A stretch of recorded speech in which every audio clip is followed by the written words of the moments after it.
बिस्मिल्लाहिर्रहमानिर्रहीम। अस्सलाम वालेकुम बच्चों।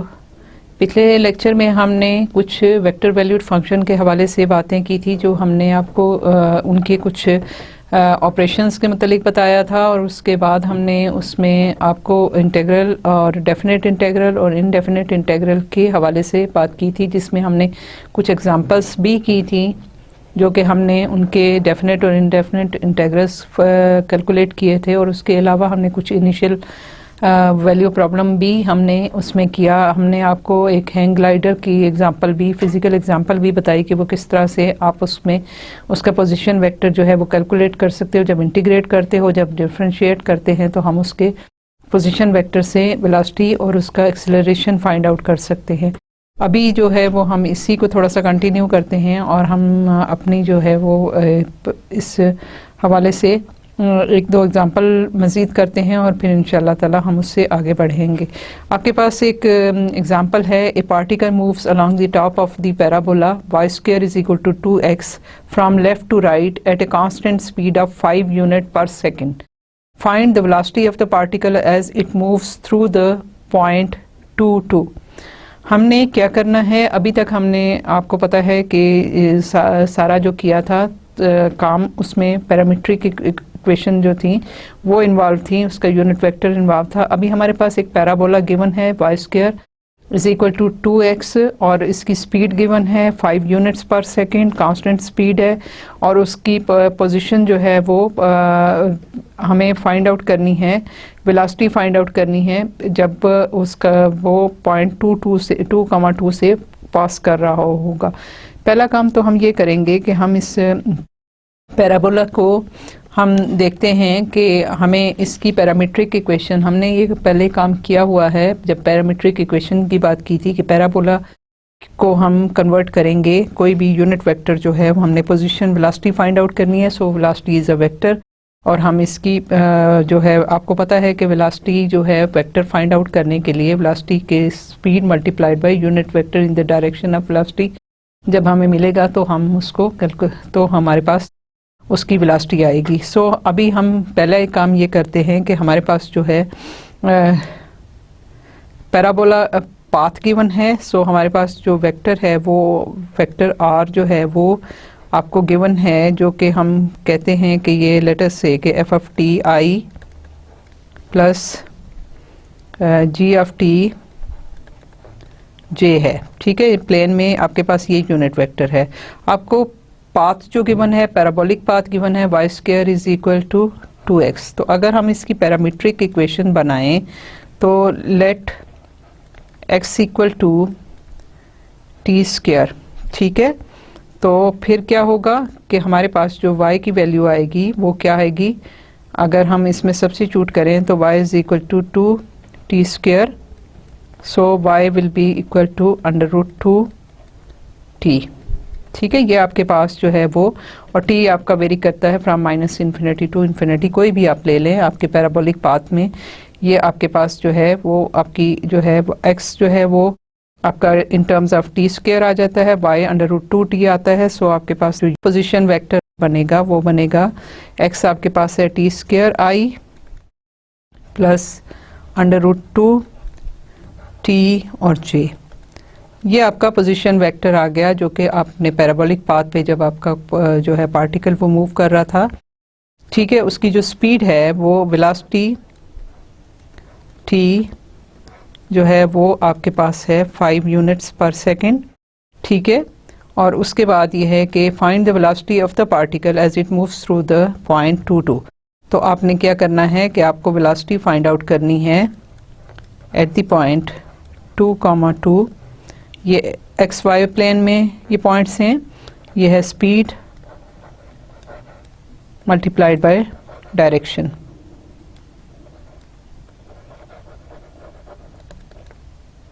ठीक है, और स्पीड आपकी जो है वो ये स्पीड है आपकी, आपको गिवन है।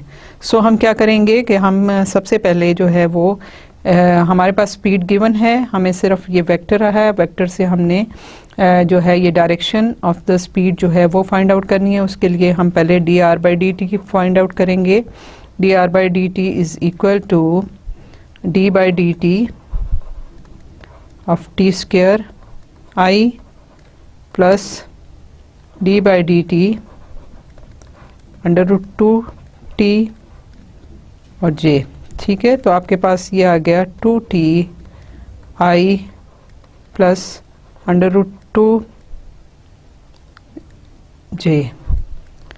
इसकी d are by D t की मैग्नीट्यूड क्या होगी, ये होगी 2t whole square plus under root two whole square square root. ये आपके पास आ जाएगा 4t square plus 2 under root.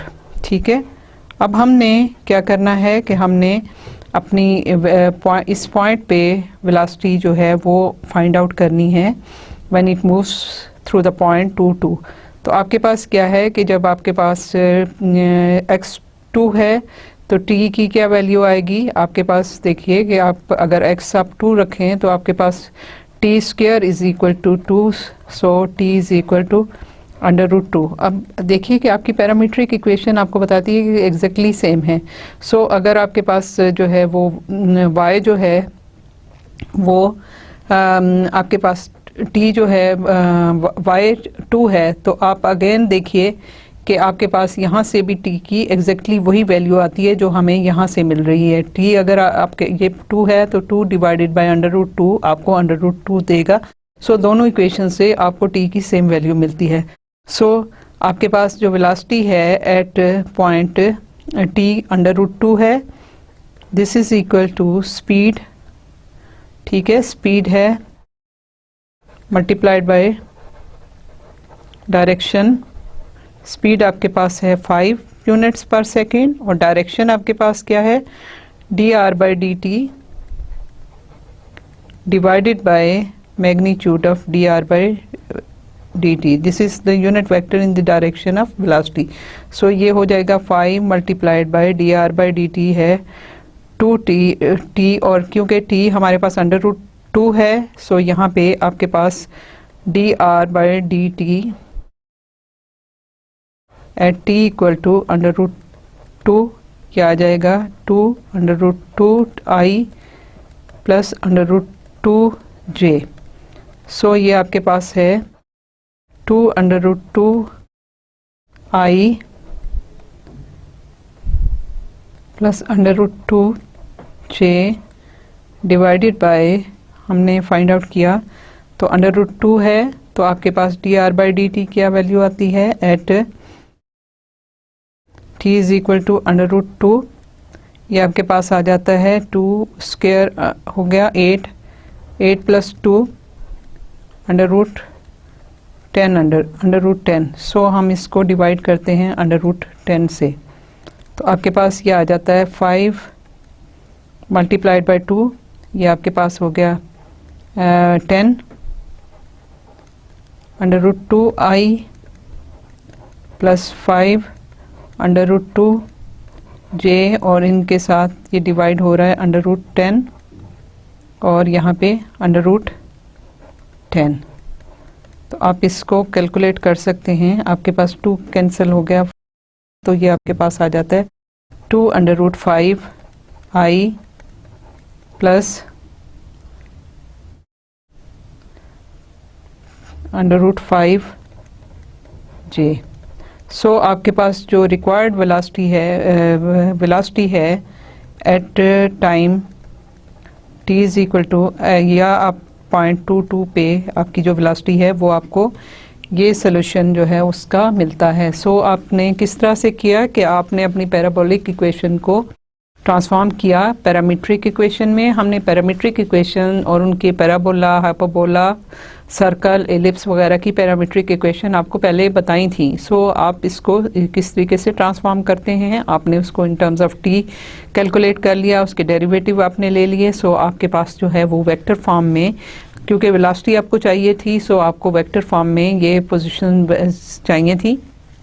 सो हमने इस इक्वेशन को, जो पैराबोलिक इक्वेशन थी, उसको पैरामीट्रिक इक्वेशन से वेक्टर वैल्यूड फंक्शन में ट्रांसफॉर्म किया। फिर उसके बाद हमने उसकी जो है वेलोसिटी वेक्टर फाइंड आउट किया, उसकी मैग्नीट्यूड हमने फाइंड आउट की जो कि आपको और उससे हमें unit vector in the direction of velocity जो है वो मिला, और उसके साथ हमें स्पीड गिवन थी तो हमने स्पीड के साथ मल्टीप्लाई कर दिया, डायरेक्शन को मल्टीप्लाई किया, तो हमें जो है वो velocity vector at that point, particular point जो है वो जब टी की वैल्यू हमने सब्स्टिट्यूट की तो हमें पर्टिकुलर पॉइंट पे जो है वो वेलोसिटी वेक्टर मिल गया। अब ये एक और एग्जांपल है, suppose that r is a vector valued function with coefficients f t i g t j plus h t k. F t g t और ये स्केलर वैल्यूड फंक्शन हैं जो कि कंटिन्यूस हैं और उनके डेरिवेटिव्स एग्जिस्ट करते हैं। Suppose that r is R is a function, R is a vector valued function, and that f, g, h have derivatives through order 3।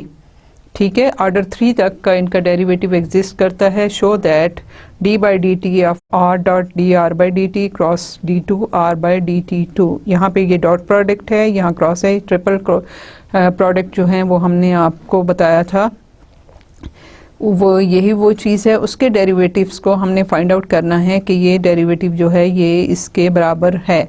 सो हमने पहले हम जो है वो लेफ़्ट हैंड साइड लेते हैं और हम उसको राइट हैंड साइड के इक्वल प्रूव करते हैं। आपने पहले देखा कि हमने आपको डिटर्मिनेंट के हवाले से भी बताया था, ये डेफिनेशन बताई थी कि अगर आपके पास कोई भी वेक्टर्स हैं, फर्ज करें आपके पास, ठीक है, आप एक वेक्टर कोई भी ले लें, अगर हम उसको एक वेक्टर u ले लेते हैं, u dot v cross w, ये मैंने आपको पहले करवाया था, ठीक है। अगर और इफ u वेक्टर जो है उसके कंपोनेंट्स हैं u1, u2, u3, इसी तरह से v वेक्टर के कंपोनेंट्स हैं v1, v2, v3, और w वेक्टर के कंपोनेंट्स हैं W1, W2, W3।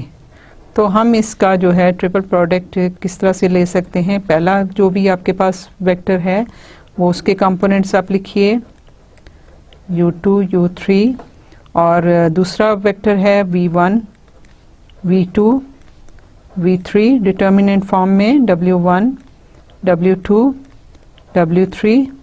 तो ये डिटर्मिनेंट जो है ये आपको इस वेक्टर, इस प्रोडक्ट की, स्केलर प्रोडक्ट की जो है वो वैल्यू आपको देता है, क्योंकि ये क्रॉस प्रोडक्ट जो है v क्रॉस w अगेन आपको एक वेक्टर देता है, लेकिन जब आप इसके साथ इसका डॉट प्रोडक्ट ले लेंगे तो आपके पास ये स्केलर आएगा। सो ये आपको स्केलर ट्रिपल प्रोडक्ट भी कहलाता है, ठीक है। सो हमारे पास क्या है, ये वैल्यू जो है ये आपको यहाँ से मिलती है। So you can get u1 multiplied by v2 w3 minus v3 w2, इसी तरह से minus v1 u2 w3 minus u3 w2, और plus w1 u2 v3 minus u3 v2। तो ये आपको डिटर्मिनेंट की वैल्यूज़ जो हैं वो आप इस तरह से इसको आसानी से कैलकुलेट कर सकते हैं। अब हमें यहाँ पे रिक्वायरमेंट क्या है कि आपने ये शो करना है कि d by D t of vector r dot d are by D t cross d2 r by d2 is equal to, हमें dot d are by D t cross d2 r by dt2 is equal to r dot d are by D t cross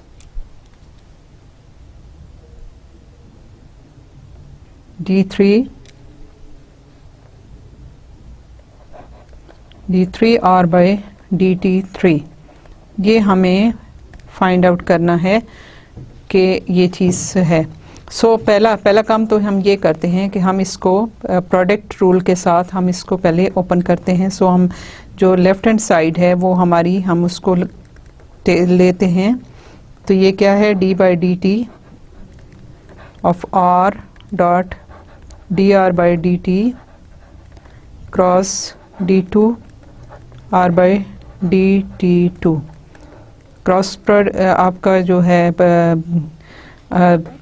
product rule है वो use करें तो आपके पास क्या आता है, d are by D t dot d are by D t cross D two are by D T two plus r dot d two are by D T two cross D two are by D T two plus r dot d are by D t cross d three r by D t three. ठीक है, हमने ये सारा open कर लिया।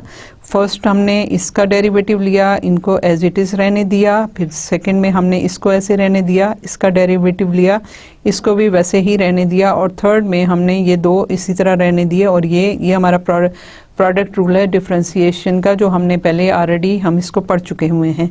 अब ये है कि एक तो बहुत सिंपल चीज़ है कि हम इसमें जो है वो फाइंड आउट करें कि आप देखिए कि हम डिटर्मिनेंट से जब प्रोडक्ट लेते हैं तो आपको ये डेफिनेशन पहले से पता है।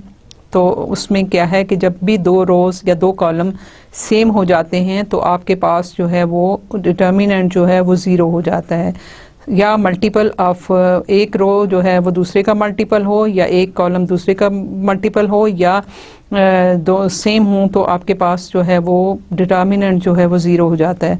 तो अगर यहाँ देखें तो ये आपके पास ये दो जो हैं वो सेम हैं, d are by D T और d are by D t, तो यहाँ पे आपके पास दो रोज़ जो हैं वो सेम आ जाती हैं, सो ये ज़ीरो हो जाएगा। यहाँ पे आप देखें तो आपके पास ये और ये दोनों सेम हैं, सो ये भी ज़ीरो हो जाएगा, और आपके पास जो है ये चीज़ बचती है जो कि हम ऑलरेडी प्रूव करना चाहते हैं। लेकिन अगर आप इसको फर्दर हम डिटर्मिनेंट की फॉर्म में प्रूव करना चाहें तो फिर आप देखिए कि अगर हमें इसमें आपके लिए पहला वाला फंक्शन लेती हूँ, d are by D t dot d are by D t cross D two are by D T two, तो ये मेरे पास डिटर्मिनेंट फॉर्म में क्या है कि मैं अगर इसके कंपोनेंट्स को, अगर मेरे पास जो है वो आर वेक्टर जो है कोई भी वेक्टर है गिवन है, और हमने इसको कैसे डिफ़ाइन किया है एफ जी और एच के फॉर्म में, तो ये है आपके पास जो है, अगर मैं D are by D T को इस तरह से लिखती हूँ कि एफ डैश, ये टी है, एफ डैश लिखा I plus G dash T of J plus H dash of T K, अगर मैं ये इस तरह लिखूं और इसको, या मैं f dash i, it means के डेरिवेटिव है with respect to t j plus H dash k, ये लिख लूँ, और सेकंड डेरिवेटिव को मैं ये लिख लूँ D are by D T two, second derivative corresponding element के double dash I plus G double dash J plus H double dash second derivative with respect to T. तो फिर मेरे पास ये क्या हो जाएगा, ये होगा F dash G dash H dash, again F dash G dash H dash, और थर्ड है F double dash G double dash और H double dash.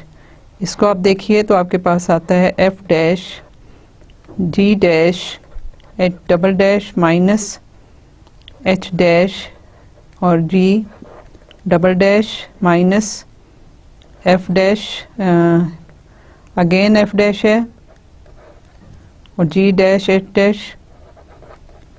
Double dash minus H dash D double dash, और again plus F double dash G dash H dash minus G dash H dash. तो आप देखिए कि ये और ये exactly same है विद नेगेटिव साइन, तो ये कैंसिल हो जाता है इसके साथ, और ये सेम है, सो आपके पास इसका डिटर्मिनेंट इक्वल टू ज़ीरो आ जाता है। इसी तरह से अगर हम इसको चेक करें तो हमारे पास यहाँ पे D R vector D two are by D T two cross D two are by D T two ये आ जाता है। ये हमारे पास क्या है, F G H, F double dash G double dash H double dash, F double dash G double dash H double dash. ठीक है, ये है। सो जब हम इसको देखेंगे तो ये हमारे पास जो है वो F multiplied by G double dash H double dash minus G double dash H double dash ये हो गया, plus F double dash G H double dash, ये माइनस साइन है, double dash minus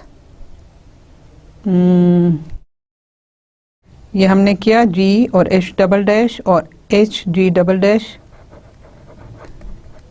plus F double dash और G H double dash minus H D double dash.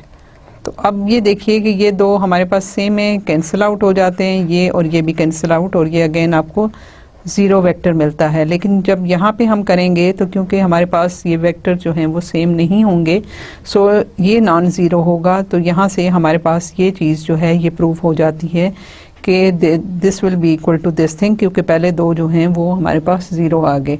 लेकिन क्योंकि ये हमारे पास आर एफ डैश और आर ट्रिपल डैश है, सो जब हम इसमें यहाँ से इसको करते हैं आर डैश, ठीक है, डी आर डैश ये हो गया, यहाँ ट्रिपल डैश हो जाएगा। सो हमारे पास जो है वो ये इसमें नॉन ज़ीरो जो है वो वैल्यू आएंगी, आपकी को कैंसिल आउट नहीं होती। सो हम यहाँ से जो है वो इसको इस तरह से कैलकुलेट कर सकते हैं। अब ये है कि establish the following property of the integrable vector function के C cross R T is equal D T is equal to C और इंटीग्रेशन, क्योंकि आपके पास ये कांस्टेंट जो है, कांस्टेंट आप जब इंटीग्रेट करते हैं तो आपके पास क्या है, हमारे पास सी वेक्टर है और सी वेक्टर है क्रॉस आर टी वेक्टर है। सो हमारे पास क्या आ जाता है, this is C 1 C2 C3, ठीक है, और क्रॉस एफ जी और एच, एफ जी एच जो है फंक्शन ऑफ टी हैं। सो हम इनका अगर क्रॉस प्रोडक्ट ले लें तो हमारे पास क्या है कि आपके पास जो है वो डिटर्मिनेंट में हमें आसान लगता है, आई जे के और यूनिट वेक्टर्स हैं, ठीक है।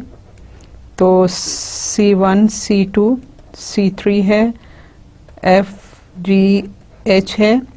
सो हम इसको आई C2H minus C3G minus J है, वो है C1H माइनस C3F प्लस के आपके पास आता है C1G माइनस C2F, ठीक है, ये आपके पास वेक्टर आ गए। सो हमने जब इंटीग्रेशन करनी है तो हमारे पास क्या होगा कि हम इसकी इंटीग्रेशन जब करेंगे तो हमारे पास जो लेफ्ट हैंड साइड है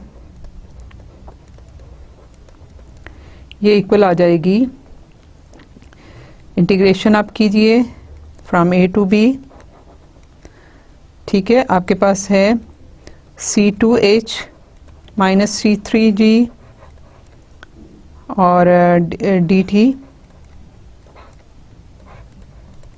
I plus minus integration from A to b C1H minus C3F dt J plus integration from A to b C1G minus C2F और dt k।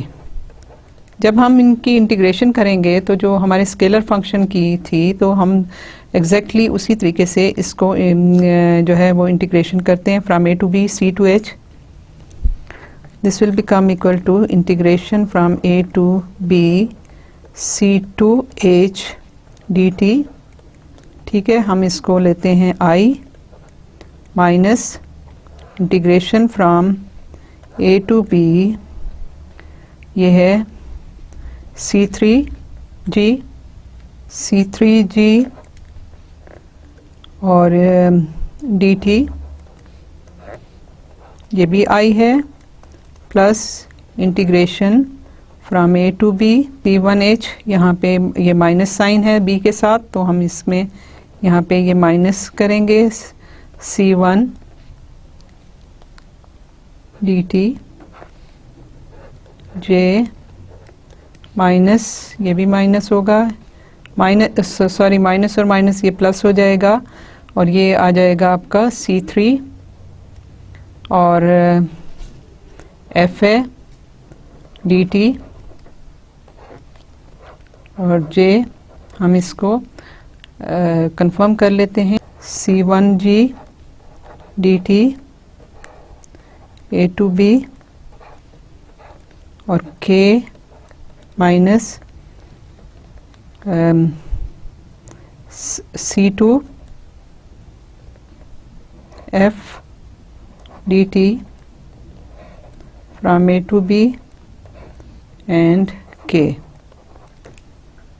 ठीक है, अब इसको इसमें आप देखिए कि आपके पास जो है C1 C2 C3 जो है वो कांस्टेंट वेक्टर है, सो हम इसको कांस्टेंट को आउटसाइड ले सकते हैं। सो हमारे पास क्या आ जाएगा यहाँ पे C2 और integration from A to b h dt I minus फिर C3 कांस्टेंट है, so we can take it out, C3g dt, क्योंकि h g और f जो हैं वो फंक्शन ऑफ t हैं, सो हम इनको इनकी इंटीग्रेशन करेंगे, और ये जो हैं ये हम इनको बाहर नहीं ले सकते क्योंकि ये कांस्टेंट नहीं है।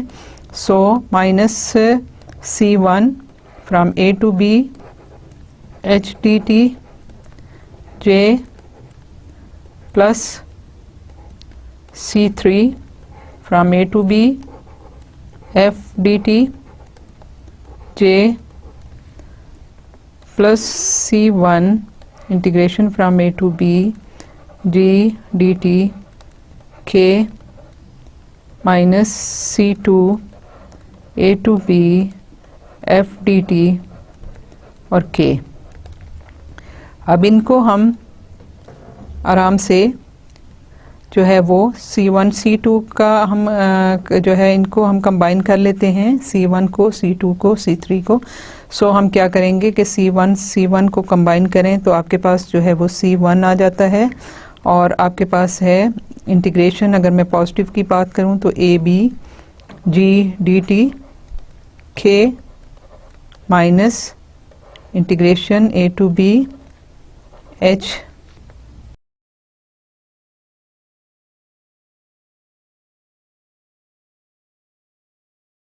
H D T J,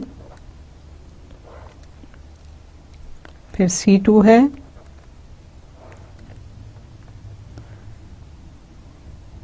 integration A to B H D T I, और C2 में आपके पास दूसरा क्या है, ये है minus a to B F D T और K, और उसके बाद है C3, और C3 आपके पास है प्लस में आप देखें A to B F D T J minus C3 integration from A to B G D T और I। ठीक है, सो हमारे पास ये वैल्यू आ गई। अगर हम यहाँ देखें तो ये C1 है और मैं C2 को अगर माइनस ले लूँ तो मेरे पास ये माइनस साइन यहाँ माइनस आ जाएगा, ये माइनस हो जाएगा और ये यहाँ प्लस हो जाएगा। सो अगर मैं इसको देखूँ तो मेरे पास जो है वो डिटर्मिनेंट के फॉर्म में किस तरह से आता है कि मेरे पास I J और K हैं। सो मेरे पास जो है C1 जो है वो इसके साथ K क्रॉस J, ठीक है, K और J के साथ आ रहा है, C2 आपके पास ये आ रहा है, C3 ये आ रहा है। सो हमारे पास C1 C2 C3 जो हैं वो इस तरह से कंबाइन हो रहे हैं, C1 C2 C3, और इसके कंपोनेंट क्या हैं, K और J के हैं। ठीक है,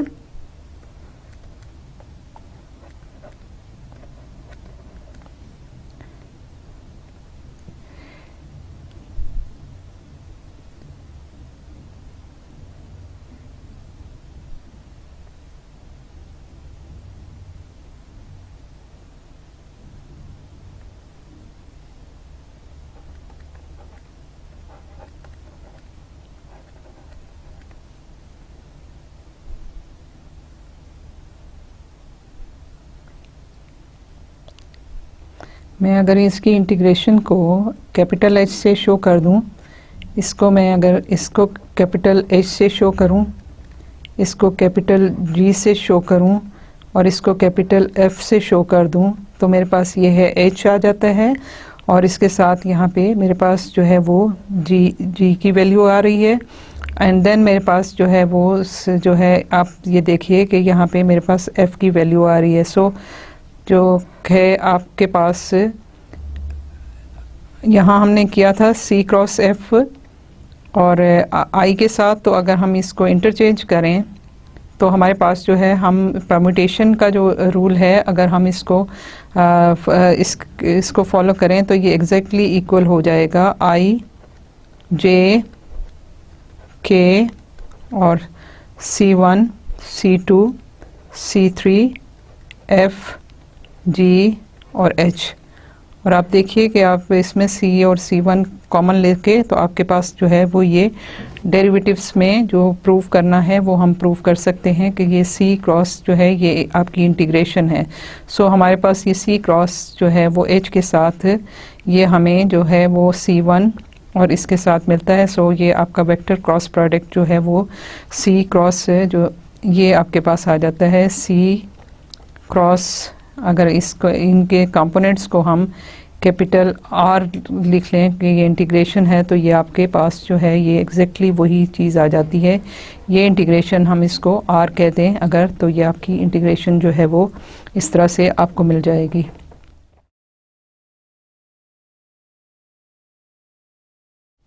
अभी हम इसमें थोड़ा सा आगे चलते हैं कि आपके पास क्या है कि हमने इसको जो है स्टार्ट किया था, फंक्शंस की बात की थी। फंक्शन ऑफ 7 वेरिएबल्स में क्या है कि जब हमारे पास कोई भी प्लेन होती है तो हमारे पास दो वेरिएबल होते हैं, एक्स और वाई। हम कोऑर्डिनेट सिस्टम की बात करते हैं या हम जो है वो आर और थीटा की बात करते हैं या हम आर और जी की बात करते हैं अगर हमारे एक्सिस सिमेट्रिक हों। इसी तरह हम स्फेरिक जो है 3D में हम प्लेन में स्फेरिकल में नहीं जा सकते, सर्कल एलिप्स वगैरह के लिए हम कॉनिक सेक्शन की बात कर सकते हैं।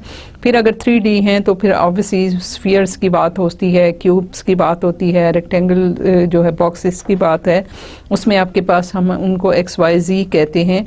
नॉर्मली इससे डिनोट करते हैं या आर थीटा जी से डिनोट करते हैं या आर थीटा फाई से हम डिनोट करते हैं। लेकिन अगर आपके पास बहुत सारे वेरिएबल्स हों तो नॉर्मली जो है वो हम उनको अगर आपके पास कोई भी वेक्टर है तो उसके कंपोनेंट्स जो हैं वो हम x1 x2 x3 या r1 r2 r3 r4 rn तक हम जो है वो n अगर आपके पास वेरिएबल्स हैं तो हम n तक उसको काउंट करते हैं। सो आपके पास जो है suppose D is a set of n tuples. ठीक है, हमने ऑर्डर पेयर की बात की थी, हमने ट्रिपल पेयर की बात, ऑर्डर पेयर ट्रिपल की बात की थी। फिर हमने उसके बाद जो है वो n ट्यूपल्स मीन्स के आपके पास इसके इंडिपेंडेंट वेरिएबल्स जो हैं वो प्लेन में 2 हैं, आपके पास स्पेस में 3 हैं और आपके पास ये n स्पेस जो है वो उसमें n वैल्यूज हैं। सो ये n ट्यूपल्स है of real numbers x1 x2 up to xn a real valued function f on d। ठीक है, ये d जो है वो आपके पास सेट है और ये d जो है यहाँ हम देखेंगे कि ये डोमेन कहलाता है कि इसकी real valued function f on d is a rule that assigns a unique single real number w। Function है x1, ये जो है ये रूल है f है जो कि असाइन करता है to every x1 x2 n tuple को एक यूनिक w। ठीक है, ये हमारी फंक्शन की डेफिनेशन है बेसिक, कि आपके पास जो है वो हमेशा ये w जो है वो एक यूनिक वैल्यू आएगी, एक सिंगल वैल्यू आएगी, अदरवाइज वो फंक्शन डिफाइन नहीं होता। So it is a rule that assigns a unique single real number w to each element of d। ठीक है, कि d के जितने भी एलिमेंट्स हैं ये सारे के सारे जितने भी ऑर्डर्ड पेयर्स हैं, n ट्यूपल ऑर्डर्ड पेयर्स हैं, तो इनके लिए हर एक के लिए एक यूनिक एलिमेंट होगा w इन d। ठीक है, this set d is the function's domain. हम इस d को डोमेन कहते हैं, जैसे बिल्कुल एग्जैक्टली जो हमने सिंपल फंक्शंस की डेफिनेशंस बनाई थी उनमें डोमेन हमने कहा था। और set of w values taken on by f ठीक है, ये उसका मैपिंग है। F taken on by f is the function's range, ठीक है। जो भी हम हमारे डोमेन से जो भी आपके ऑर्डर्ड पेयर्स मिलेंगे एंड ट्यूपल्स मिलेंगे, उनसे जो W बनेंगे उनके सेट को हम रेंज कहते हैं। The symbol W is the dependent variable of F, ठीक है।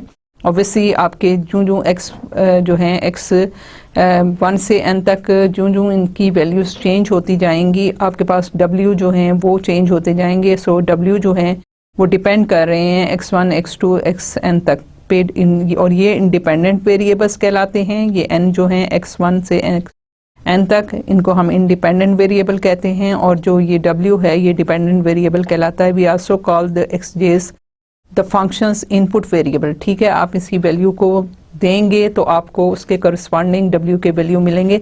सो आप इसमें इनपुट डालेंगे, इसमें जिस तरह से फंक्शंस रियल लाइफ में आप देखिए, हम तो इसको मैथमेटिकली शो करते हैं, तो हमें नंबर्स से, हमें वर्ड से, हमें अल्फ़ाबेटिकली हमें इनको शो करना पड़ता है। लेकिन रियल लाइफ में क्या है कि एक मशीन है, आप उसके अंदर अगर कोई चीज़ इनपुट डालते हैं, फ़र्ज़ करें कि ग्राइंड कर रहे हैं, आप कोई भी वीट को ग्राइंड कर रहे हैं, तो आपको उसमें ग्राइंडर में डालेंगे। ग्राइंडर जो है वो आपका फंक्शन है, मैपिंग है, और वो जो वीट है वो आपकी इनपुट है। जब आप उसमें ग्राइंडर में डालेंगे तो आपको फ्लोर मिलेगी, आपको आटा मिलेगा। सो आपके आउटपुट जो है वो उसका आटा है।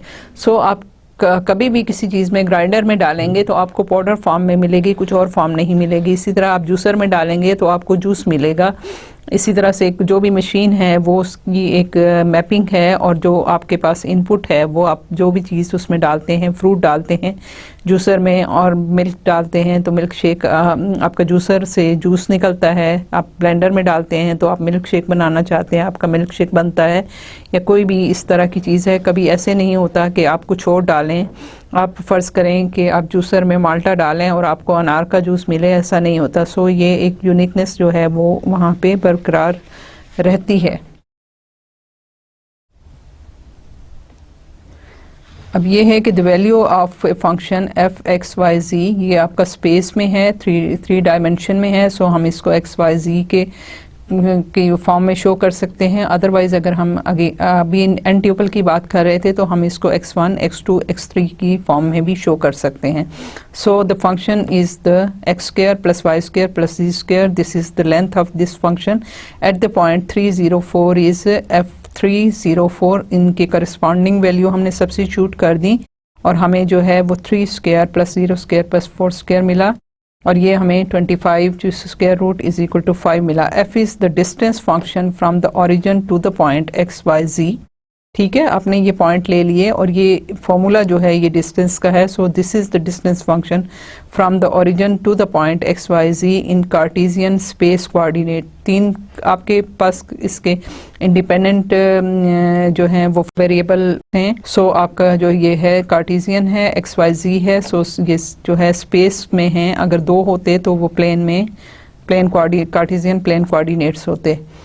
Domain and range in defining a function of more than one variable, ठीक है। जब भी आपने फंक्शन डिफाइन करना हो more than one variable, we exclude inputs that lead to a complex number और डिवीजन बाय ज़ीरो, ठीक है। हम एग्जैक्टली उस तरह जिस तरह हम सिंगल वेरिएबल की बात कर रहे थे कि जब भी हम फंक्शन को डिफाइन करेंगे हम उसमें से कॉम्प्लेक्स नंबर, क्योंकि हम रियल वैल्यूड की बात कर रहे हैं, जब हम कम्प्लेक्स की बात करेंगे तो फिर कम्प्लेक्स में हम आएंगे, लेकिन अभी हम रियल वैल्यूड फंक्शंस की बात कर रहे होते हैं। सो हम उसमें से कम्प्लेक्स नंबर जो है वो एलिमिनेट कर देंगे, एक्सक्लूड कर देंगे। इसी तरह से हम डिवीजन बाय ज़ीरो जो है, क्योंकि वो अनडिफाइंड हो जाती है, जब हम किसी भी नंबर को ज़ीरो से डिवाइड करते हैं तो वो हमें रियलिस्टिक वैल्यू नहीं देता, अनडिफाइंड वैल्यू देता है। सो हम उसको एक्सक्लूड कर देंगे division by zero. If f of x Y is equal to y minus x square, अगर हमें कोई एक फंक्शन इस टाइप का गिवन हो, so Y can not be less than x square. क्यों? वाई अगर एक्स स्क्वायर से लेस होगा तो ये साइन जो है ये डोमिनेटिंग हो जाएगा, ठीक है। अगर फर्स्ट करें y 2 है और x जो है वो भी 2 है, तो y जो है 2 माइनस 2 स्क्वायर 4 हो जाएगा, और 4 का साइन माइनस है, सो 2 माइनस 4 माइनस 2 आ जाएगा। तो ये आपकी स्क्वायर रूट के अंदर जो है ये नेगेटिव साइन जो है ये आपको कॉम्प्लेक्स नंबर देता है। सो हमने एक्सक्लूड किया है कॉम्प्लेक्स नंबर को, so we can't put y equal to y less than x square, so we can't take y less than x square. So हमारे पास क्या है, ये हमेशा वैल्यू जो है या ज़ीरो आएगी या पॉजिटिव होनी चाहिए, ठीक है, ये नेगेटिव कभी भी नहीं होनी चाहिए। सो हम जो है वो y को एक्स स्क्वायर से लेस नहीं ले सकते। If x equal to F of x y equal to 1/xy, तो आपका xy जो है ये इट कांट बी ज़ीरो, ठीक है। आपका ये xy जो है ये ना तो x ज़ीरो हो सकता है ना y ज़ीरो हो सकता है, सारे प्रोडक्ट अगर कोई एक ज़ीरो होगा तो प्रोडक्ट आपका तब ज़ीरो होगा। सो आपका ये x और y जो हैं ये दोनों ज़ीरो नहीं हो सकते इस फंक्शन में। The domain of a function is assumed to be the largest set for which the defining rule generates real numbers, ठीक है। तो डोमेन क्या है, डोमेन में आप सारे के सारे जो कि आप जिस तरह से यहाँ फंक्शन की बात कर रहे हैं तो हम कहते हैं कि y can not be less than x square, या इसमें x y ज़ीरो नहीं होते, तो सिर्फ ये नंबर एक्सक्लूड करके जो हमारे पूरी रेंज मैक्सिमम रेंज जो बनती है वो उसको हम डोमेन कहते हैं। डोमेन में ज़रूरी नहीं है कि वो पॉइंट्स हों जिनके लिए आप काम कर रहे हो, बल्कि डोमेन आप कोई भी लार्ज जो है वो सेट ले सकते हो, ठीक है। और फिर उसके बाद जो है हमारी जो रेंज होती है वो ऑब्वियसली जो हम जो है कैलकुलेशन कर रहे होते हैं अपना रेंज जो है उसकी, तब हम स्पेसिफाई कर रहे होते हैं। So domain of a function is assumed to be the largest set for which the defining rule generates real numbers unless the domain is otherwise specified explicitly. बाज़ दफ़ा हम डोमेन को स्पेसिफाई भी करते हैं, जिस तरह हमने अभी अपना जो पैरामीट्रिक इक्वेशंस की थी तो उसमें हमने इंटरवल जो था वो इनपुट जो थी वो अपनी स्पेसिफाई की थी। पैरामीट्रिक इक्वेशन के लिए हमें वो करना ज़रूरी था, लेकिन अगर वो स्पेसिफाई नहीं करते तो हम कोई भी उसका जहाँ रियल वैल्यूड फंक्शन आपको मिलते हों वो आप यूज़ कर सकते हो। The range consist of the set of output values for the dependent variable. So ये रेंज जो है वो सिर्फ उन्हीं पॉइंट्स पे डिपेंड करेगी जो कि हमारे आउटपुट में से हमें मिलेंगे। So values for the dependent variables, ठीक है। तो आपका जो डिपेंडेंट वेरिएबल की जो वैल्यूज़ आएंगी रेंज सिर्फ वही होगी। अब यहाँ देखिए function of two variables, function आपके पास है w is equal to y minus x square, ठीक है। अब क्योंकि y एक्स स्क्वायर से लेस नहीं हो सकता, so y should be greater than or equal to x square. जब ग्रेटर इक्वल होगा तो y is equal to x square, तो ये आपके पास ये ज़ीरो हो जाएगा। सो ज़ीरो जो है वो रियल लाइन पे मौजूद है, सो आप इसको ज़ीरो ले सकते हैं। और फिर उसके बाद जब y greater than x square होगा तो ये स्क्वायर रूट के अंदर जो वैल्यू है ये आपको हमेशा पॉजिटिव मिलेगी। So you will get the real value for w, ठीक है। सो आपके पास जो है डोमेन जो है वो वही वैल्यू हैं जो कि रियल वैल्यू आपको देती हैं। So y should be greater than or equal to x square. और x की वैल्यू क्या है, x की वैल्यू आप कोई भी ले सकते हैं जो कि ज़ीरो से लेके ज़ीरो से इन्फिनिटी तक आपकी है, और x की वैल्यू आपकी माइनस भी हो सकती है प्लस भी हो सकती है, लेकिन जब आप स्क्वायर लेंगे तो वो पॉजिटिव हो जाएगी। और जो आपकी रेंज है वो आपको w की रेंज क्या मिलेगी कि एक ज़ीरो वैल्यू हो सकती है और बाकी सारी की सारी पॉजिटिव वैल्यू होंगी, क्योंकि ये नेगेटिव नहीं हो सकता। सो आपके पास जो है यहाँ साइन आपके पास कोई नहीं है, मीन्स ये पॉजिटिव है। सो आपके पास w की वैल्यू जो है वो ज़ीरो से लेके तमाम पॉजिटिव वैल्यूज़ हैं ऑन रियल लाइन। सो आपके पास जो रेंज आती है वो ज़ीरो से लेके इन्फिनिटी के आप जितनी मर्जी large value toward positive w जो है ना वो ले सकते हैं। सो आप ज़ीरो से शुरू करेंगे और ये इस तरह से w जो है 1/xy, ठीक है। तो ये आपका ना x ज़ीरो हो सकता है ना y ज़ीरो हो सकता है। सो आपने वो पॉइंट एक्सक्लूड करना है जो कि इसको ज़ीरो बनाता हो। So X Y can not be equal to zero. So आपके पास क्या है, आपके पास जो है रेंज है कि आपके पास x और y minus infinity minus line से x एक्सिस की नेगेटिव साइड से लेके पॉजिटिव साइड तक आप x की कोई भी वैल्यू ले सकती हो, सिर्फ x ज़ीरो नहीं होना चाहिए। इसी तरह से y की वैल्यू पॉजिटिव से नेगेटिव कोई भी वैल्यू ले सकते हैं, सिर्फ y ज़ीरो नहीं होना चाहिए। सो ओरिजिन पे आपके कोऑर्डिनेट सिस्टम के ओरिजिन पे जो है वो आप आपका पॉइंट इंक्लूडेड नहीं है, बाकी सारे के सारा आपका इंक्लूडेड है। सो आपकी जो रेंज आएगी वो आपका आउटपुट आएगी, और रेंज आपके पास क्या है कि आपके माइनस इन्फिनिटी से ओपन सेट है, ज़ीरो इंक्लूडेड नहीं है, यूनियन फिर ज़ीरो इंक्लूडेड नहीं है, प्लस इन्फिनिटी। सो आपकी W की वैल्यू कोई भी हो सकती है, सिर्फ और सिर्फ ज़ीरो इंक्लूडेड नहीं है। सो हम यहाँ पे से ज़ीरो ओपन सेट, और क्योंकि इन्फिनिटी का मतलब ये है कि हम कोई वैल्यू पर्टिकुलर वैल्यू तो हम बात नहीं कर रहे हैं, हम बहुत ही लार्ज टूवर्ड नेगेटिव डायरेक्शन और large value toward positive direction की बात कर रहे हैं, कोई स्पेसिफिक वैल्यू नहीं है। So it should be an open set, ठीक है। ये ओपन है, और ये क्योंकि ज़ीरो इंक्लूडेड नहीं है, सो यहाँ पे भी ओपन है कि आप ज़ीरो को एक्सक्लूड कर रहे हैं। अब W जो है वो साइन XY है। सो आपके पास क्या है, साइन की वैल्यू ट्रिग्नोमेट्रिक फंक्शन है, आपको पता है कि हमेशा जो है वो ज़ीरो -1 और 1 के दरमियान जो है वो पीरियोडिक फंक्शन है इसका। साइन की वैल्यू जो भी आप लेते रहें वो हमेशा जो है वो -1 से 1 तक की वैल्यू जो है वो आपको देता है। सो आपकी साइन वेव जो बनती है, अगर आप इसको देखें तो आपकी साइन वेव जो है वो 0 पे 0 है, π/2 पे साइन कोई भी एंगल हो ये आपका 1 है, पाई पे फिर अगेन 0 है, 3π/2 पे आपकी वैल्यू जो है वो -1 है यहाँ पे, और देन आपकी 2π पे अगेन 0 है। सो आपकी जो वेव बनती है वो ये बनती है, और यही फिर अपने आप को रिपीट करती रहती है। सो आपकी जो रेंज है वो -1 से 1 है। सो आपके जो इंटायर प्लेन W बनेगा, आपकी रेंज बनेगी वो आपकी -1 से 1 के दरमियान, यहाँ से हमेशा जो है इसी के दरमियान ये वेव जो है ये चलती रहेगी। सो आपकी इंटायर प्लेन जो है वो -1 से 1 तक है, और -1 और 1 भी इंक्लूडेड हैं कि आपकी इन वैल्यूज़ पे इसकी वैल्यू 1 है और यहाँ पे -1 है। अब फंक्शन ऑफ 3 वेरिएबल्स, अगर हम यहाँ देखें तो फंक्शन ऑफ 3 वेरिएबल्स की बात करते हैं तो हमारे पास W जो है वो x² + y² + z² है। ये आपके W जो है वो आपके किसी भी पॉइंट का ओरिजिन से जो है पोजीशन वेक्टर लेंथ उसकी बता रहा है, तो आपके पास x कोई भी वैल्यू हो सकती है, इसलिए कि जब आप स्क्वायर कर लेंगे तो फिर आपको कोई मसला नहीं रहेगा, आप रियल लाइन पे ही रहेंगे।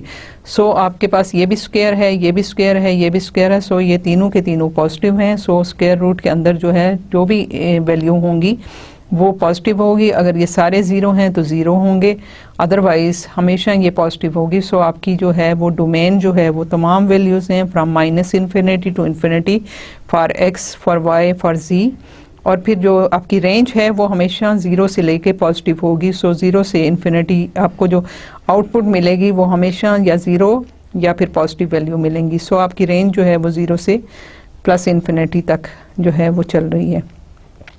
फिर मैंने आपसे कहा कि इन्फिनिटी क्योंकि कोई पर्टिकुलर नंबर नहीं है, सो हम यहाँ पे ओपन का हमेशा निशान लगाएंगे। आप इन्फिनिटी के साथ कभी भी क्लोज का निशान नहीं लगा सकते, वो क्लोज इंटरवल नहीं है इन्फिनिटी की साइड पे। फिर आपके पास ये आ गया W = 1/x², y², z²।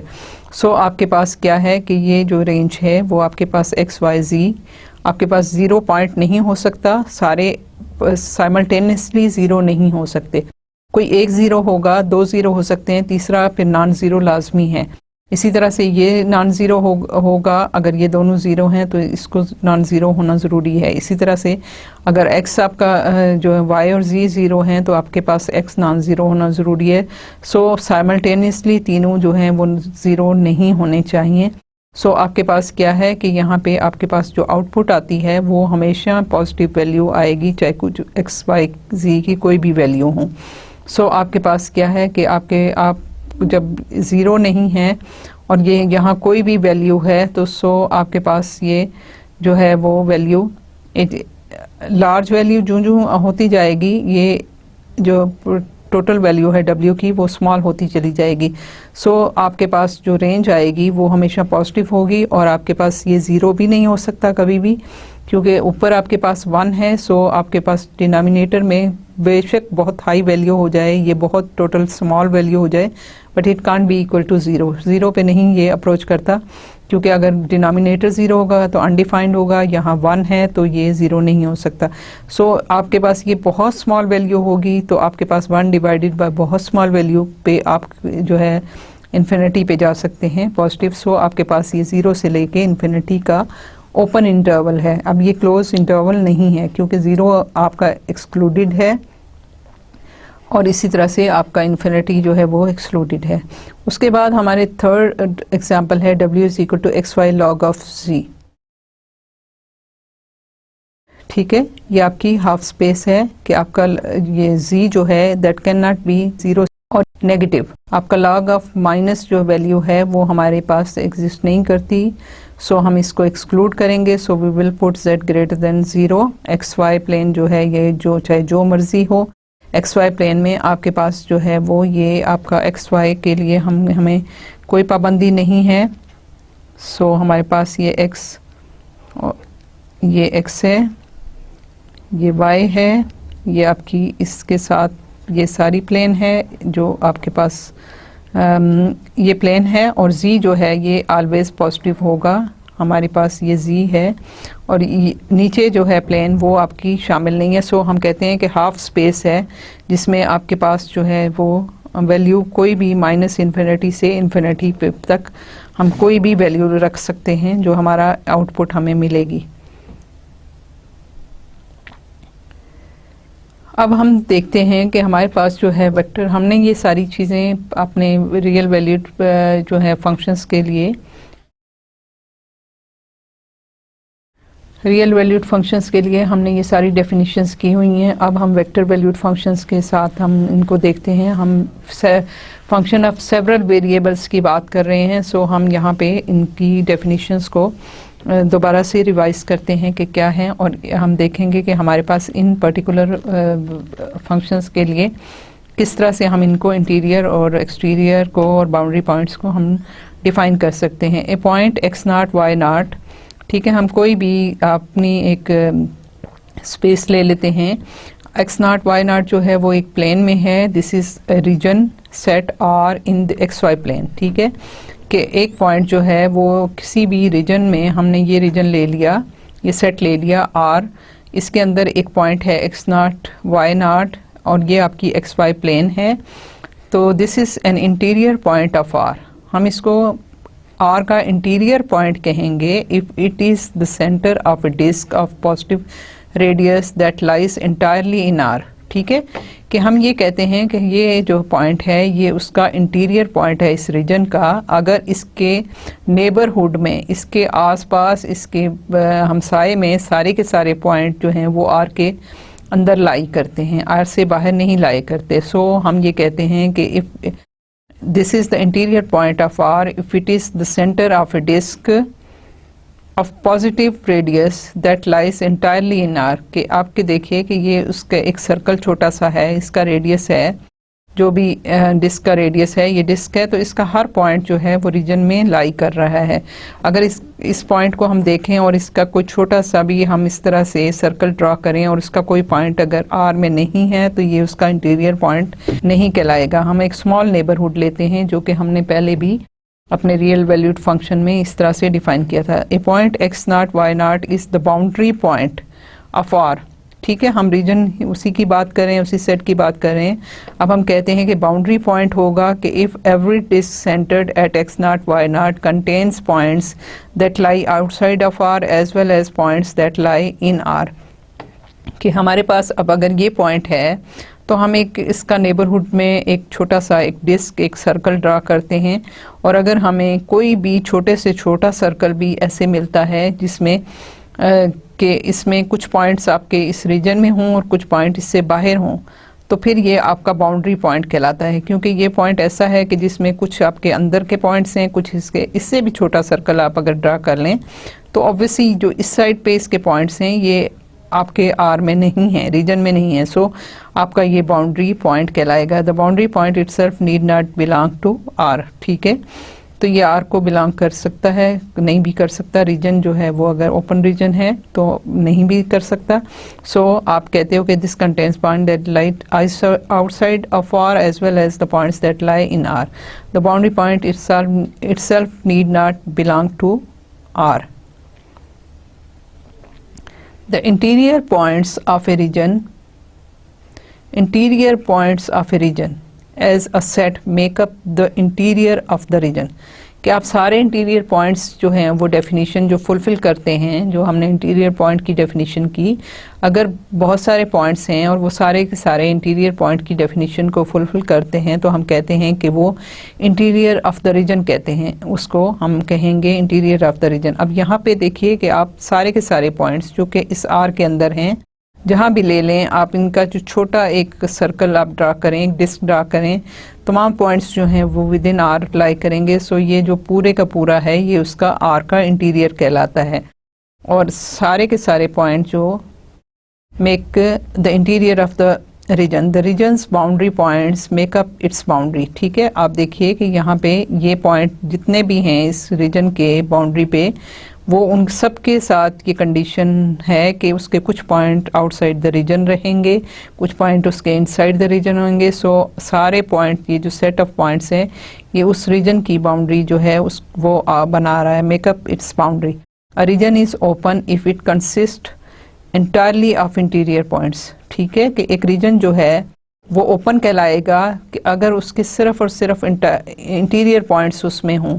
It means कि उसके बाउंड्री पॉइंट अगर उसमें शामिल नहीं हैं, सिर्फ इंटीरियर पॉइंट्स का सेट है रीजन में, तो फिर हमारा वो ओपन रीजन होगा।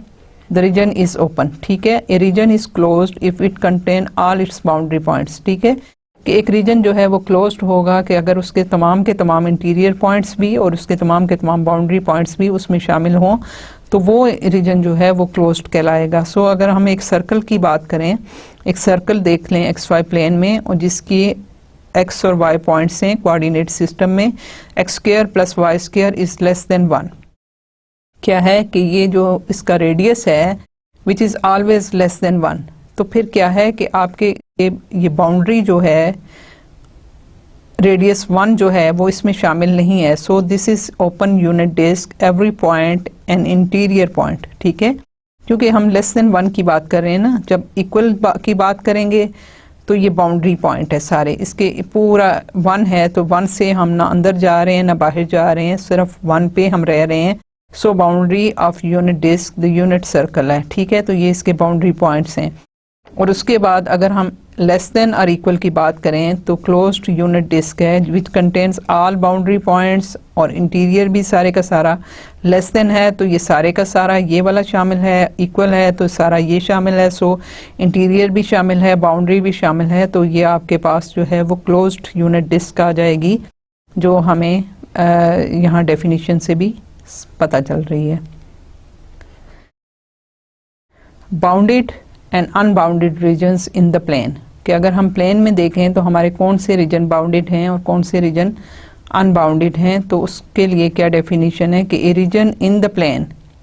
ठीक है, हम वही बात कर रहे थे, पहले हमने सर्कल की बात की, उसकी बाउंड्री की बात की, उसके इंटीरियर की बात की और उसके क्लोज और ओपन रीजन की बात की। अब जो है region in the plane is bounded if it lies inside a disk of fixed radius. ठीक है, कि एक रीजन जो है प्लेन में बाउंडेड कहलाता है if it lies inside a disk of fixed radius. ठीक है, उसके अंदर जो है वो बाउंडेड होगी। A region is unbounded if it is not bounded, कि आप उसकी कोई बाउंड्री नहीं डिफाइन करते। ठीक है, बाउंडेड जो है उसके लिए कोई ना कोई बाउंड्री डिफाइन होगी, उसके अंदर जितने भी पॉइंट हैं, जितना रीजन है वो आपका बाउंडेड रीजन होगा, और अगर उसकी बाउंड्री डिफाइन नहीं है तो वो अनबाउंडेड होगा। Examples of bounded sets in the plane includes line segments. ठीक है, जब हम उसके एंड पॉइंट्स की बात करते हैं तो वो बाउंडेड हो जाएगा। ट्रायंगल्स हैं, उसके अंदर जो रीजन है उसकी बाउंड्री है, ट्रायंगल की 3 साइड्स हैं उसके अंदर का रीजन है वो बाउंडेड है। इंटीरियर ऑफ ट्रायंगल्स है, रेक्टेंगल्स है, सर्कल्स हैं और डिस्क्स हैं। ठीक है, ये सारे के सारे बाउंडेड हैं क्योंकि इनकी बाउंड्री जो है वो कोई ना कोई बाउंड्री डिफाइन है। जब डिस्क की बात करेंगे तो ऑब्वियसली, या सर्कल की बात करेंगे तो हम एक लाइन ड्रा करेंगे और उसके तमाम जो पॉइंट्स हैं examples of unbounded set in the plane includes line जिसके एंड पॉइंट्स नहीं डिफाइन होते। देखिए यहाँ लाइन सेगमेंट्स हैं, तो सेगमेंट जो है वो आपके एंड पॉइंट्स डिफाइन है, लेकिन अगर सिर्फ लाइन्स हैं कि जिसके एंड पॉइंट्स कोई डिफाइन नहीं है तो वो अनबाउंडेड सेट होगा। कोऑर्डिनेट एक्सिस, क्योंकि उसमें हम एक्स एक्सिस में माइनस इन्फिनिटी से प्लस इन्फिनिटी को जाते हैं, वाई में भी प्लस माइनस इन्फिनिटी से जाते हैं, जी में भी।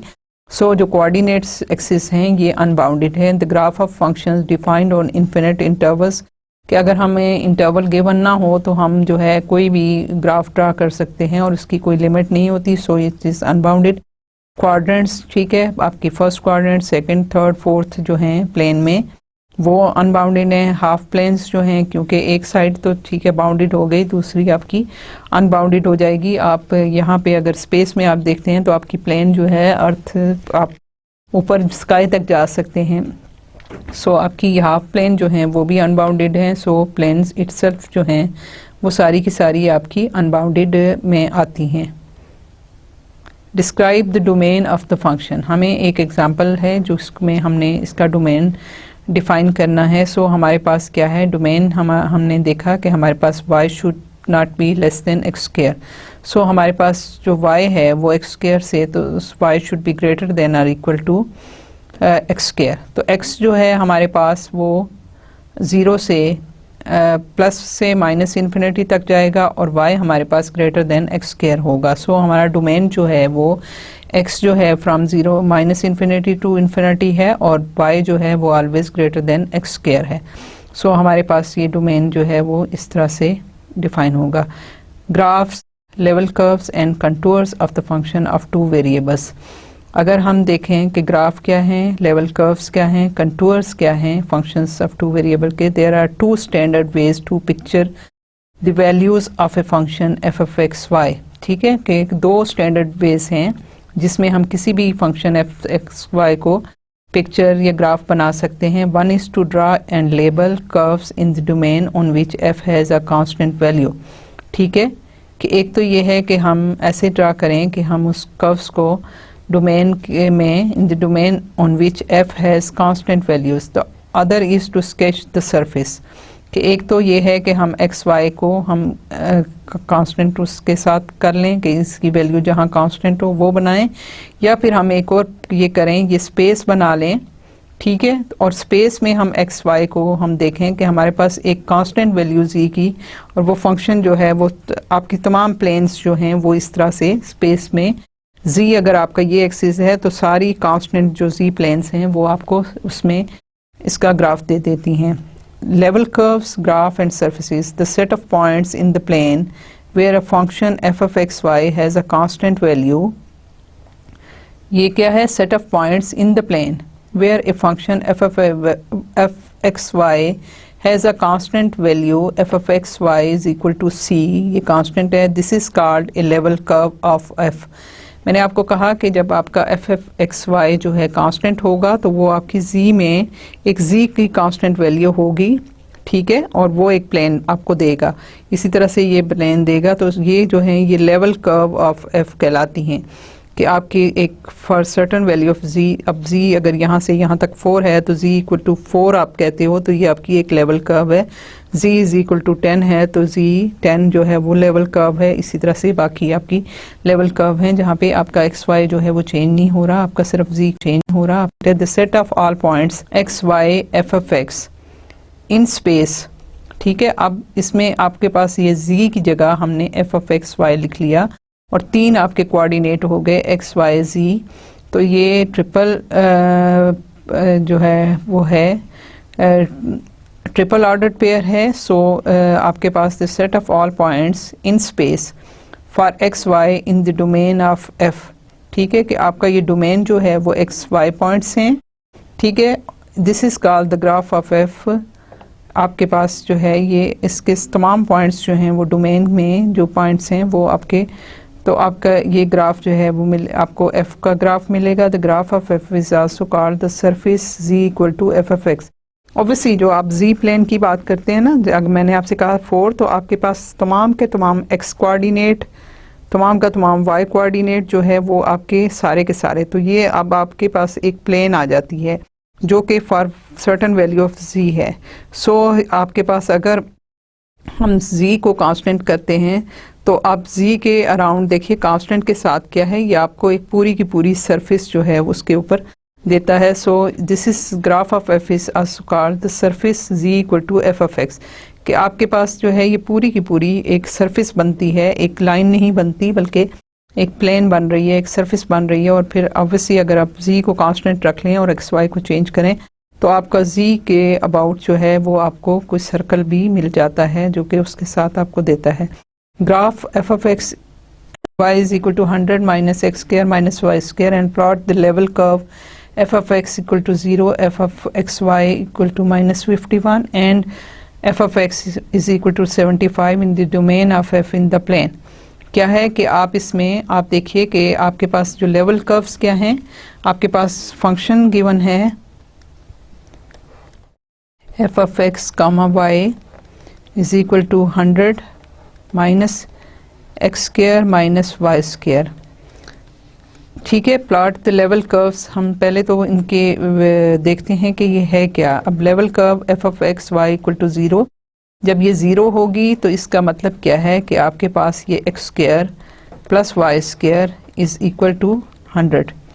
यहाँ से ये इक्वेशन आ गई ना, ये देखिए ये एक सर्कल की इक्वेशन है जिसका रेडियस जो है वो 10 है। ठीक है, सो आपके पास ये सर्कल की इक्वेशन है कि आपके पास जो है z पे आपके पास जो है वो सेंटर पे है और इसकी सेंटर पे जो प्लेन आपकी है z आपका 0 हो गया। ठीक है, ये आपका z एक्सिस है, z आपका 0 हो गया और ये आपकी यहाँ पे इधर आपका ये सर्कल जो है वो इसमें आपके पास आता है। दूसरा आपके पास क्या है, f of x y comma y is equal to 51, आपके पास जो है 100 minus x square minus Y square है। सो यहाँ से आपके पास क्या आ जाता है, x square minus Y square is equal to 100 minus 51 49 square plus Y square है। तो सो आपके पास ये सर्कल जो है वो आपके पास 7 स्क्वायर है। सो आपके पास एक जो है वो और आपके पास z जो है वो आपके पास 51 है। ठीक है, तो आपके पास जो है ये आपके पास एक सर्कल आ गया जिसका रेडियस जो है वो 7 रेडियस है और आपके पास ये भी सारे सर्कल हैं। इसी तरह से आपके पास एक और है कि F of x equal to F of x Y is equal to 75 और ये आपके पास है 100 minus x square minus Y square.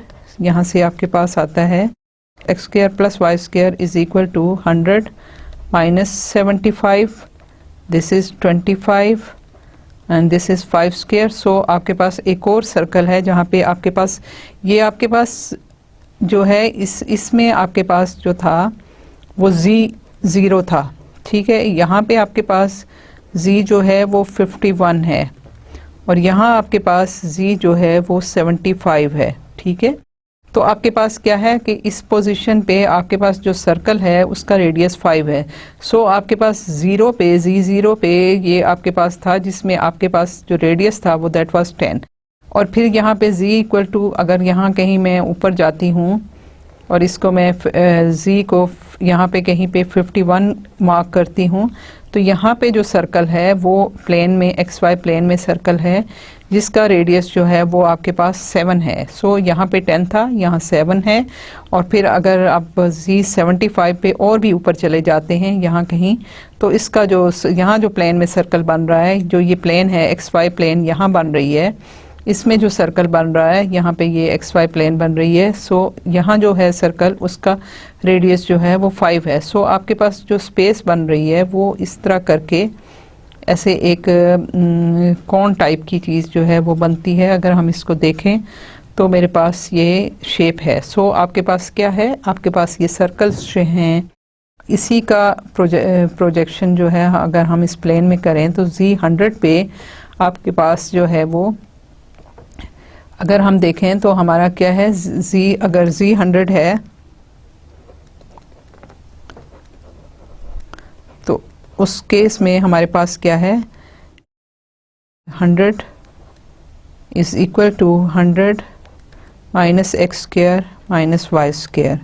So हमारे पास क्या है, x square plus Y square is equal to 0 आ जाता है। सो हमारे पास जो है ये सर्कल ऑफ रेडियस 0 है। इट मीन्स के ये आपका z इक्वल टू 0 पे आपको एक पॉइंट देता है। सो आपके पास ये कौन टाइप चीज़ बनती है जो आपको यहाँ पे जो है सर्कल ऑफ 0 रेडियस आपको यहाँ पे मिलता है। सो आपके पास जो है यहाँ पे इसी तरह से ये डिफरेंट जो है सर्कल हैं जो कि इस प्लेन में आप यहाँ देखें इसका रेडियस जो है जो इंक्रीज ये 10 है जो कि आपका इस कोऑर्डिनेट सिस्टम में इससे ऊपर जो है यहाँ पे आ जाएगा सर्कल, इससे ऊपर इस तरह से सर्कल आ जाएगा। सो आपकी जो सारी लेवल कर्व्स हैं ये इसकी प्रोजेक्शन जो है वो आपको इस तरह से बताई गई है।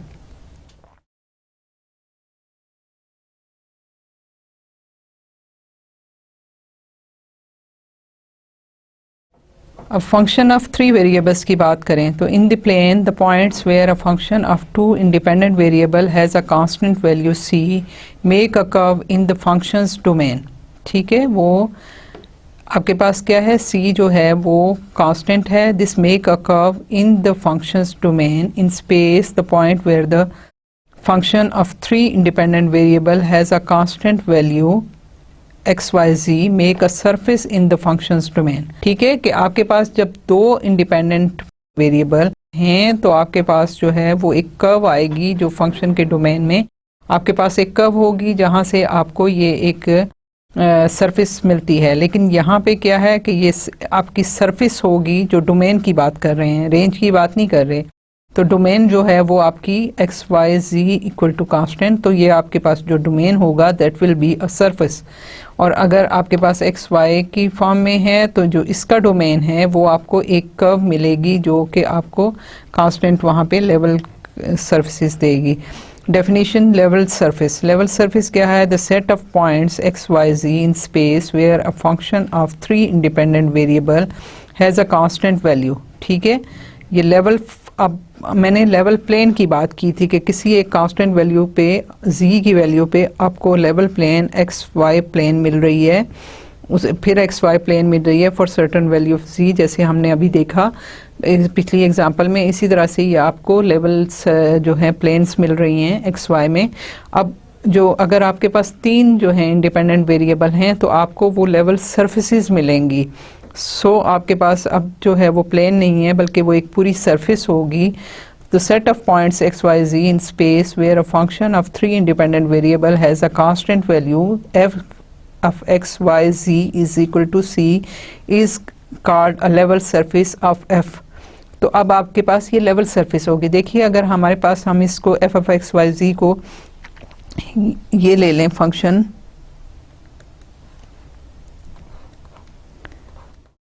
फॉर एग्ज़ाम्पल मैं आपको ये फंक्शन बताती हूँ X square plus Y square plus जी स्क्वायर। ठीक है, ये क्या है, यह उसका, और ये जो चीज़ है लेट अस से चीज़ सम रो हमने किया था ना, रो स्क्वायर रो ले लेते हैं। ठीक है, ये मैग्नीट्यूड है। सो हमारे पास ये लेंथ है तो ये हमारे पास रेडियस ऑफ द स्फीयर बनेगा, ये सरफेस बनेगी। सो हमारे पास जब ये कांस्टेंट है, ये कांस्टेंट वैल्यू है, इसका रेडियस कांस्टेंट है स्फीयर का X square plus Y square plus जी स्क्वायर, तो ये आपको लेवल सरफेस जो है वो पूरे स्फीयर का जो उसकी बाउंड्री है वो पूरी की पूरी बाउंड्री जो है वो लेवल सरफेस फंक्शन की आपको ये देगा। Describe the level surfaces of the function. Exactly वही चीज़ जो मैंने आपको बताया कि f of x y z is equal to x square plus Y square plus ji square, तो ये आपको एक स्फीयर का जो है उसकी जो बाउंड्री पे कोई भी पॉइंट है उसका डिस्टेंस फ्रॉम द ओरिजिन जो है वो आपको स्फीयर का मिलेगा। सो अभी हम इस लेक्चर को यहीं पे फिनिश करते हैं और मैंने आपको मल्टी वेरिएबल के हवाले से फंक्शंस की चीज़ें कुछ डिफ़ाइन किया। मैंने आपको उसका इंटीरियर, उसकी बाउंड्री और उसके जो हैं वो आपके क्लोज और ओपन इंटरवल की बात की, ओपन रीजन्स की बात की। उसके अलावा हमने इसमें जो है वो लेवल कर्व्स की बात की और ग्राफ्स की बात की, और फिर उसके बाद हमने 2 वेरिएबल में हमने आपको बताया कि आपको प्लेन्स मिलेंगी, लेवल प्लेन्स मिलेंगी, और अगर हम उसकी बात करें 3D की 3 डायमेंशनल उसकी बात करें तो हमारे पास जो है वो सरफेसेस आएंगी। और उसमें मैंने आपको एक एग्जांपल स्फीयर की बताई कि स्फीयर का जो है रेडियस अगर कांस्टेंट है तो आपके पास जो है वो आपको जो उसकी सरफेस है वो आपको लेवल सरफेस कहलाएगी। सो हम यहाँ पे अपना लेक्चर को फिनिश करते हैं, और कल इंशाल्लाह ताला नेक्स्ट लेक्चर में इंशाल्लाह ताला हम आपको इस चीज़ को multi variable function of multiple variables जो हैं वो हम आपको आगे लेके इसको चलेंगे। सेवरल वेरिएबल्स के साथ हम आपको फर्दर जो है कुछ इस पे काम करेंगे। Thank you so much.